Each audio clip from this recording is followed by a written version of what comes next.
Pak, kok sangat butuh mukena ya? Anak saya meninggal, saya butuh sholat. Seorang ibu mendadak jadi perhatian warganet karena meminta mukena pada relawan erupsi Gunung Semeru.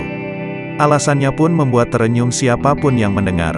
Momen itu terekam kamera dan mendadak viral di media sosial, salah satunya akun TikTok di mana awal mula video tersebut diunggah. Berawal dari unggahan akun TikTok @icasimochiping3 yang memperlihatkan seorang ibu begitu tegar meminta mukena untuk salat demi mendoakan sang anak yang meninggal saat bencana erupsi Gunung Semeru. Diketahui peristiwa tersebut terjadi di salah satu posko bantuan korban erupsi Gunung Semeru di Lumajang, Jawa Timur yang terjadi pada Sabtu, tanggal 4 Desember tahun 2021. Seorang relawan bertanya pada ibu itu tentang kebutuhannya. Lalu, si ibu menjawab dengan begitu tegar bahwa anaknya meninggal dan ia ingin salat. Sang relawan pun terdiam dan seakan tak bisa berkata-kata, mereka berusaha untuk memenuhi kebutuhan si ibu tersebut. Warganet pun merasa terenyuh melihat rekaman video tersebut.